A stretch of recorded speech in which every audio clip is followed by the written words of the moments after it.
Hello friends, welcome back to my YouTube channel concept nursing classes. आज की class में UP UMS सफाई का 2023 का ये पेपर है जो सॉल्व करने वाले हैं। यह पेपर पीजीआई लखनऊ का जो नर्सिंग ऑफिसर का टेस्ट होने वाला है उसके लिए बहुत इंपॉर्टेंट होगा। देखते हैं question number 1। Good housekeeping is basic essential of nursing as a well-managed housekeeping aims to option A increase the patient turnover, increase the hospital acquired infection, C increase the days of hospitalization of patient, D increase the hospital management of cost। देखिए ऐसा है कि किसी भी जो nursing care है उसका एक गुड हाउसकीपिंग बहुत आवश्यक होता है। उसका कारण ये होता है, गुड हाउसकीपिंग का मतलब होता है कि देखभाल अच्छी तरह से करना। जब देखभाल अच्छी तरह से होगी तो सारी जो व्यवस्थाएं वो मैनेज रहेंगी और अल्टीमेटली पेशेंट का टर्नओवर बढ़ेगा। सो the correct answer is option A, increase the patient turnover. Option A is correct. Next question. The process of managing several projects often with the intention of improving an organization's performance is known as A. Project management, B. Transformational leadership, C. Nursing management, D. Program management। Correct answer is option D, program management। The process of managing several projects। देखिए hospital भी हो, उसमें कई प्रकार के projects चलते रहते हैं। जैसे एक टीकाकरण वाला प्रोजेक्ट भी होता है, पेशेंट केयर का प्रोजेक्ट होता है, जो ओल्डरली पेशेंट होते हैं उनका होता है, और इसी प्रकार से जैसे डायबिटिक वाले पेशेंट हैं, तो ये कई प्रकार के प्रोजेक्ट हैं जो कि रन होते रहते हैं। अब इनमें होता क्या है कि often with the intention of improving and organization performance. तो ये जो प्रोजेक्ट्स होते हैं वो किसी भी ऑर्गेनाइजेशन की परफॉर्मेंस को इम्प्रूव करने के लिए ही चलाए जाते हैं। तो इसका जो करेक्ट आंसर हो उसको क्या कहते हैं? इसको कहते हैं program management. Option D is correct. Next question. The nurse is taking care of a suicidal client, which of the following nursing actions indicates a part of the evaluation in the nursing process? A. Obtaining a short-term contact from the client that he/she discusses suicidal feelings with nurses. B. Determining that nursing interventions are appropriate to achieve the goal. C. Finding the mental status of the client. D. Keeping the environment safe। देखिए ऐसा है, एक nurse है वो एक suicidal patient की care कर रही है। Which of the following nursing actions indicates a part of the evaluation in the nursing process? तो इनमें से जो नर्सिंग प्रोसेस है इनमें से कौन सा ऐसा ऑप्शन है जो कि ये शो करता है कि आप एवेल्युएशन इसमें हो रहा है, नर्सिंग प्रोसेस में एवेल्युएशन हो रहा है? ऑप्शन ए है obtaining a short term contract from the client that he/she discusses suicidal feelings with nurses। देखिए इसमें obtaining a short term contact, एक शॉर्ट टर्म कॉन्टैक्ट लेना, ये इस समस्या का सॉल्यूशन नहीं है। Determining that the nursing intervention are appropriate to achieve the goal, इसका जो करेक्ट आंसर होगा ऑप्शन बी होगा, क्योंकि डिटरमाइनिंग दैट नर्सिंग इंटरवेंशन, जो नर्सिंग हस्तक्षेप है वो एप्रोप्रिएट हो, सही हो अपने लक्ष्य को प्राप्त करने के लिए। सो correct answer is option B. Next question. Where is central food technology and research institute CFTRI located? Lucknow, Hyderabad, Coonoor, Mysore. किस स्थान पर या किस शहर में central food technology and research institute CFTRI है? ऑप्शन 1 है लखनऊ, हैदराबाद, कुन्नूर, मैसूर। तो जो CFTRI जो लोकेटेड है वो है मैसूर में। बाकी जो और भी ऑप्शंस दिए गए हैं यहाँ पर, लखनऊ में एक बहुत ही इंपॉर्टेंट सेंटर है जैसे कि इंडियन टॉक्सिकोलॉजी रिसर्च सेंटर है, नेशनल बॉटनिकल रिसर्च सेंटर भी है लखनऊ में। तो यहाँ पे लखनऊ में ये दो मेडिसिन से संबंधित जो सबसे इंपॉर्टेंट सेंटर है वो है Indian toxicology research centre. Next question पर चलते हैं। For a successful demonstration method the teacher need not involve students in demonstration, needs to plan all the activities in great detail and rehearse them. C. Should proceed with the demonstration as quickly as possible after the lecture.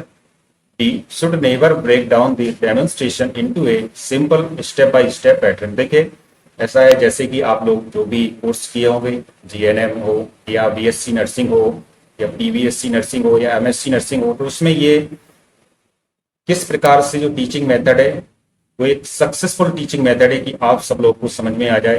तो इसका correct answer है needs to plan all the activities in great detail and rehearse them. सभी activities को एक अच्छी तरह से plan करना और उनको रिहर्स मीन्स उनको दिखा करके, उनको बता करके, उनको प्रैक्टिकली समझाना, ये सबसे अच्छा टीचिंग मेथड होता है जिससे कि जो भी आपको पढ़ाया गया हो वो बिल्कुल आपके माइंड में फिट हो जाए। इसलिए करेक्ट आंसर होगा ऑप्शन बी। नेक्स्ट क्वेश्चन पर चलते हैं।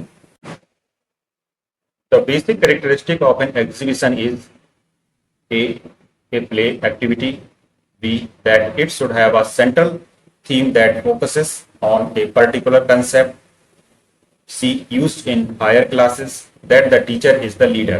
Correct answer is option B that it should have a central theme that focuses on particular concept. देखिए एक एग्जीबिशन की, एक प्रदर्शनी की जो बेसिक लक्षण होता है वो ये होता है कि इसका एक केंद्रीय विषय हो। केंद्रीय विषय हो मीन्स एक सेंट्रल थीम हो, जो केंद्रीय विषय पर ये सेंट्रल थीम फोकस करती हो, और एक विशेष प्रकार के कंसेप्ट को लेकर के, जैसे कि यदि परिवार नियोजन या फैमिली प्लानिंग से संबंधित कोई एग्जीबिशन लगी हुई हो तो उसका एक केंद्रीय विषय होगा कि कैसे इस प्रोग्राम को सक्सेस करें, फैमिली प्रोग्राम को। तो जो भी एग्जीबिशन की जो बेसिक कैरेक्टरिस्टिक है वो होता है central theme that focus on a particular concept. एक पर्टिकुलर कंसेप्ट पर फोकस करना ये बेसिक लक्षण होता है किसी भी एग्जीबिशन का। नेक्स्ट क्वेश्चन, अगला प्रश्न है the apparatus used to record blood pressure is ergometer, sphygmomanometer, ergograph, thermometer। देखिए इस प्रकार के क्वेश्चन भी पूछ ले जाते हैं कभी कभी, इनको तो कभी गलत करना ही नहीं है। इसका करेक्ट आंसर होगा ऑप्शन बी, स्फिग्नोमैनोमीटर से ब्लड प्रेशर चेक किया जाता है। नेक्स्ट क्वेश्चन देखते हैं।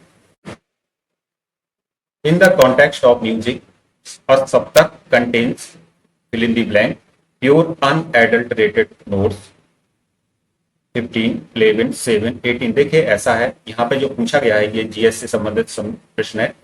तो म्यूजिक के संबंध में आपसे बात कर रहे हैं कि जो सप्तक होता है, सप्तक ये म्यूजिक में एक वर्ड आया है, इसमें क्या होता है सप्तक में? देखिए आपने अच्छी तरह से सुना होगा कि म्यूजिक में जो 7 फंडामेंटल वर्ड आते हैं, सा रे गा मा पा धा नी, तो ये बना है सप्तक से। सप्तक मीन्स 7 जिसमें टोन्स हो, 7 अनएडल्ट्रेटेड मतलब जिसमें कोई मिक्सिंग ना हो, प्योर टोन हो, वो होती है सप्तक। So the correct answer is option C. Next question, what is the gold standard for the diagnosis of neonatal sepsis? Neonatal में होने वाले सेप्सिस के डायग्नोस के लिए जो गोल्ड स्टैंडर्ड होता है वो क्या होता है? Complete blood count CBC, B MHO to total neutrophil count, high T ratio, absolute neutrophil count, blood culture. इसका करेक्ट आंसर है ऑप्शन डी, ब्लड कल्चर। ये गोल्ड स्टैंडर्ड होता है डायग्नोस के लिए किसमें? नियोनेटल सेप्सिस में। नेक्स्ट क्वेश्चन, निम्नलिखित में से कौन सा छत्तीसगढ़ का एक लोकगीत है जो महाकाव्य महाभारत के प्रमुख पात्रों की कहानी को दर्शाता है? चैती, खेलीरन, पंडवानी, हरनाम। इसका करेक्ट आंसर होगा ऑप्शन सी, पंडवानी एक छत्तीसगढ़ का लोकगीत है जो महाकाव्य महाभारत के प्रमुख पात्रों की कहानी को दर्शाता है। Next question, when used in the context of nursing, which quadrant of the Johari window has non-productive space for individual which hinders communication with each other? Option A, quadrant 3 hidden area, quadrant 1 open area, quadrant 2 blind area, quadrant 4 unknown area. Correct answer is option C, quadrant 2 blind area। देखिए क्या होता है कि nursing concept के संबंध में जो जौहरी window होती है इसके 4 कीबोर्ड होते हैं, 4 क्वाड्रेंट होते हैं। इस क्वाड्रेंट के हिसाब से 4 एरिया डिवाइड किए जाते हैं। एक एरिया होता है ब्लाइंड एरिया और एक एरिया होता है ओपन एरिया। इस चारों क्वाड्रेंट में एक एक हम लोग क्या करते हैं, एक एक एरिया ले लेते हैं। तीसरा होता है हिडन एरिया और चौथा होता है अननोन एरिया। अब ये जो पहला क्वाड्रेंट लिखा है ब्लाइंड एरिया, तो ब्लाइंड एरिया का ये अर्थ होता है कि जो भी बातें हैं वो बातें आपको तो पता नहीं है लेकिन दूसरों को पता है, दूसरे लोग उसको अच्छी तरह से जानते हैं। ओपन एरिया का मतलब है कि आपको भी ये बात पता है और दूसरों को भी सारा मैटर पता है। हिडन एरिया का अर्थ होता है कि जो भी थिंग्स हैं, you know about your self but others don't know. आप अपने बारे में जानते हैं बट लेकिन दूसरे आपके बारे में जब ना जाने तो वो हिडन एरिया होता है। और अननोन का मतलब है कि ना तो आपको पता हो और ना अदर्स को पता हो, ये होता है अननोन एरिया। तो इसमें जो पूछा गया क्वेश्चन था कि when used in the context of nursing which quadrant of the Johari window, तो जौहरी विंडो के 4 क्वाड्रिलेटरल हो गए, blind, open, hidden, unknown, has non productive space for individual. Individual के लिए कोई नॉन प्रोडक्टिव स्पेस नहीं है, प्रोडक्टिव स्पेस नहीं है इंडिविजुअल्स के लिए। विच हाइंडर्स कम्युनिकेबल विद ईच अदर, तो करेक्ट आंसर होगा ऑप्शन सी, ब्लाइंड एरिया। अब ब्लाइंड एरिया का मतलब होता है, आपको अच्छी तरह अभी बता दिया गया है कि ब्लाइंड एरिया मींस होता है things that others know about you but you are unaware of. आपके बारे में दूसरे लोगों को सब कुछ पता है लेकिन आप इससे अनभिज्ञ हैं, अनजान हैं, अनअवेयर हैं। सो ये आपका जो है क्वाड्रेंट 2 में आता है। यहाँ पे जो क्वाड्रेंट है वो गलत लिख गए थे, इसमें हम इस प्रकार से इसको डिवाइड कर रहे हैं। ये क्वाड्रेंट 1 है, ये क्वाड्रेंट 2 हो गया, ये क्वाड्रेंट जो हिडन है 3 में आ गया, और ये क्वाड्रेंट 4 में आता है। अगला क्वेश्चन देखते हैं, next question. A client addicted to alcohol makes a statement to the nurse, I do not have a problem with alcohol. I can quit whenever I want. Which of the following nursing diagnosis is appropriate for this patient? A. Disturbed thought process, disturbed sensory perception, ineffective denial, impaired verbal communication. A client addicted to alcohol, एक client alcohol का addicted है, makes a statement, nurse से कहता है I do not have a problem with alcohol, मुझे alcohol से कोई problem नहीं है।